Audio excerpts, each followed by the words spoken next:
Welcome to the Sea Power Report. Today's topic, the Oliver Hazard Perry class frigate of the US Navy. The Oliver Hazard Perry class, also known as the FFG-7 or the FIG-7, stands out as one of the most effective surface combatants of the Cold War era. Not as a result of overwhelming firepower or high technology, but more because of its economical cost and relatively focused mission profile and versatility. The mission profile being anti-submarine warfare, which was particularly relevant during a time of intense maritime competition with the Soviet Union, which relied heavily on nuclear-powered attack submarines prowling through the Atlantic. The FFG-7 provided a crucial anti-submarine umbrella for the US Navy and Allied naval forces. We make the case in this video that there is increasing need for the US Navy to bring back a similar ship with a design philosophy as that embodied by the Oliver Hazard Perry. Now, I am not saying to bring back the Perry class as it was built in the 1970s. That would be ridiculous. But we need a ship that embodies all the advantages offered by the Perry class, the economical cost and the potential for mass production, and a focused mission profile on anti-submarine warfare, or ASW. It enables a true high-low mix for the US Navy, which currently relies more on high-end destroyers and cruisers, and lacking that low end of the fleet's composition, which the littoral combat ships just cannot fill. In the mid-1970s, the US Navy desperately needed a general-purpose escort to replace the large numbers of World War II-era destroyers that were gradually being retired. The Navy sought to acquire a type of warship that could be built in large numbers without sacrificing essential capabilities, including anti-submarine warfare and, to an extent, anti-air warfare as well. This was during a time when rising cost and complexity of naval platforms threatened to constrain the size of the Navy's fleet. The design specification of the FFG-7 program intentionally omitted high-end systems associated traditionally with cruisers and destroyers, and instead focused on survivability, ease of maintenance, and mass production. The mass production part of the requirement was met by the use of modular construction for naval ships, then a relatively new concept allowed for rapid assembly in multiple shipyards and factories, and simplified logistics and repairs. To be clear, modular construction was employed by the Germans in World War II to build late-war model U-boats and to mitigate the impact of Allied bombing. However, it was only in the early 1970s that it began to gain widespread traction. Commercial-grade components were used wherever possible and appropriate, further reducing cost. The result was a class of 71 ships built for the US Navy and several Allied navies, forming the backbone of Western naval forces in many theaters for decades to come. A close look at the hull form, the deck design, and the material choices reveals the clever engineering underpinning the class' long-term success. The hull of the Oliver Hazard Perry class was designed with blue water endurance and moderate seakeeping in mind. The ship is 138 meters long with a beam of 13.7 meters, and a full load displacement of approximately 4,100 tons, increasing to over 4,200 tons in later variants. Its hull form features a long fine bow and moderate flare, which improves stability in rough sea states. At the same time, the draft is shallow enough for operations in many littoral environments. The design for the deck and superstructure considered functionality, the balance between weight and height, and helicopter support. One of the defining aspects of the Peary class was its extensive use of high-strength steel for the hull and aluminium for the superstructure. This choice was driven by cost and weight-saving considerations. The underwater and load-bearing parts of the ship, including the keel, the outer hull, and the machinery foundations, were constructed from high-strength steel. This material provided a degree of resilience to shock and underwater explosion, which was important for survivability. However, the deck houses and much of the upper superstructure were made from aluminium alloys. Aluminium offered significant weight savings and helped to keep the ship's center of gravity low, which is vital for maintaining stability, especially in high sea states.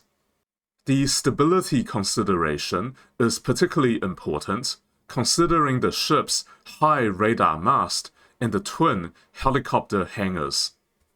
The high radar mast was of course necessary for the ship's air defense capabilities, because a higher placement for the radar improves the line of sight for the radar, effectively increasing its range.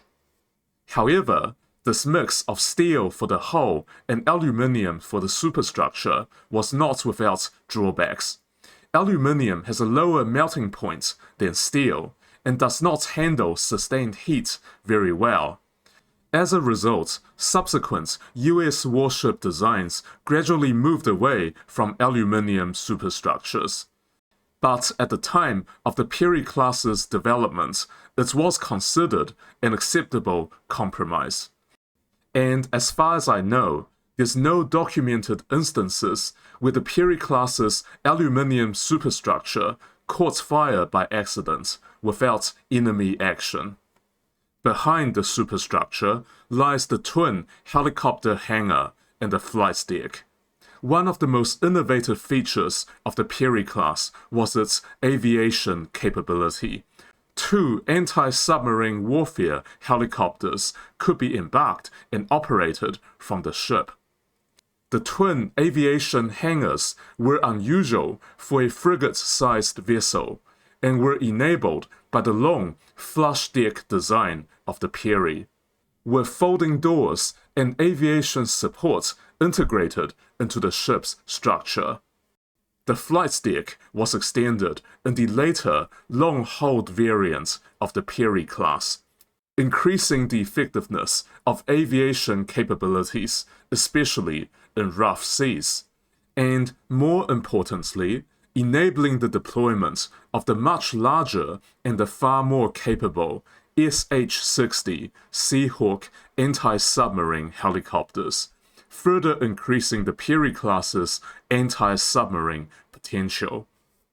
Another innovative feature was its propulsion. The Peary was powered by 2 General Electric LM2500 gas turbines, driving a single shaft with a controllable pitch propeller. The LM2500 turbines were reliable and efficient, delivering a top speed of over 29 knots and a cruising range of approximately 5,000 nautical miles, or around 9,000 kilometers, at between 18 to 20 knots. Before the introduction of the gas turbines on the Oliver Hazard Peary in the late 1970s, the US Navy relied primarily on steam propulsion systems to power its large surface combatants, although smaller vessels and some amphibious ships used diesel engines. The new gas turbines offered several operational advantages over the then dominant steam propulsion. Firstly, gas turbines have a much higher power-to-weight and power-to-space ratio. Gas turbines produce a lot of power for their size and weight, making them ideal for ships where space and displacement are at a premium, for example, frigate. The LM2500 gas turbine weighs significantly less and take up significantly less space than a steam power plant producing an equivalent power output in terms of shaft horsepowers. This means more room and more displacement for weapons, ammunition, fuel, and sensors, and also helicopter facilities such as the double hangar on the Peary class. It also means slightly less weight on a structural basis, contributing to better speed and maneuverability. Gas engines generally have a much faster startup time compared to steam engines. Gas turbines can go from cold to full power in a minute, while steam power plants typically requires hours to reach operational temperature and pressure. This more rapid response allows for quicker reactions to emerging threats and higher tempo operations. Gas engines also have a more compact and modular design compared to steam, with fewer moving parts than steam systems, which means easier to install, maintain, and, if necessary, to replace. It reinforces the underlying principle of design simplicity for the Oliver Hazard Peary class. The ship's sensor and weapon suite reflected its primary mission, which was anti-submarine warfare. The Peary class featured both the hull-mounted and also the towed array sonar systems, the latter significantly improving the ship's passive sonar detection range. While towed array sonars was not entirely new in the US Navy at the time, the integration of the much improved SQR-19 tactical towed array system greatly enhanced the surface warship's ability to detect and track submarines in deep waters, compared to the previous generation SQR-18 tactical towed array system. The SQR-18 being primarily outfitted on the previous generation of the Knox-class anti-submarine frigate. At the time, the Soviet Navy fielded increasingly quiet and fast submarines in the 1970s and the 1980s, like the Victor III, the Akula, and the Typhoon classes, making passive, long-range sonar detection a necessity. By the 1980s, towed array sonar became standard equipment on most US Navy new surface combatants. Interestingly, offensive weaponry for attacking submarines found on the ship itself was somewhat lacking. The Oliver Hazard Peary class were not armed with the ASROC or the anti-submarine rocket system. Instead, the Peary class was only equipped with the standard lightweight torpedo launchers.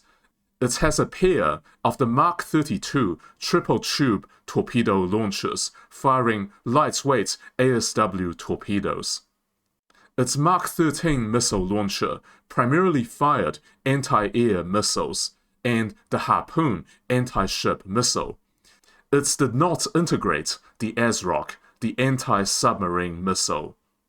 Offensive anti-submarine capability was delegated to its two ASW helicopters, in most cases the SH-60 Seahawks. These helicopters extended the frigate's ASW reach well beyond its own sonar range, conducting independent search and attack missions using dipping sonar and lightweight torpedoes, and later on sonobuoys. The ability to support dual helicopter operations was unusual for a frigate, and was made possible in part by the use of gas turbines, giving it savings in terms of space and weight, allowing a dual helicopter hangar to be incorporated in the Oliver Hazard Peary class. Having two helicopters give the frigate a significant advantage in submarine hunting operations, which is its primary role. While the Peary was not designed to be a dedicated air warfare ship, it still nevertheless was intended to be a general-purpose escort, so some degree of anti-air and anti-surface warfare capabilities are present. A single Mark 13 missile launcher located forward of the bridge could fire both the SM-1 surface-to-air missile and the Harpoon anti-ship missile, giving the ship some basic area air defense and strike capabilities. The FFG-7 also had some close-in weapon system in the form of a phalanx seaworth, and it's also carried a 76mm Automelara rapid-firing naval gun, capable of engaging air and surface targets. However, in line with its design philosophy, the Peary class was never intended to act as a primary combatant in high-threat environments.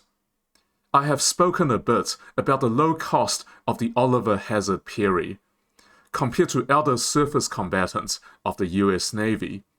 The specific dollar cost of the Peary class depends on the year of reference, owing to factors like inflation and changes in the real value of a single dollar. However, an article published by the US Naval Institute in January 1992 provides a point of comparison. According to Captain John Keeley, in 1986 dollar terms, a Peary-class frigate cost approximately $400 million to build, while a Ticonderoga-class cruiser cost over $1 billion. This means for the cost to acquire a single Ticonderoga-class cruiser, the Navy can purchase 2.5 Peary-class frigates. Of course, the cruiser is much more capable than the Peary. That much is undeniable. It can perform a much wider range of missions more effectively compared to the frigate. However, providing that the frigate is assigned the mission it is designed to do, the value for money of the frigate, especially in low-intensity conflicts, are impressive. The Peary class represented the critical low-end part of a high-low mix for any balanced Navy, a balance no longer found in the US Navy of today. What this means is that expensive, large, multi-purpose platforms have to be used for basically any type of mission, even those that can be undertaken by simpler and cheaper ships, such as frigates. This has arguably led to an overstretch of resources and assets for the US Navy. In an age where US adversaries are expanding nuclear submarine capabilities, bringing back the anti-submarine frigate is not a bad idea.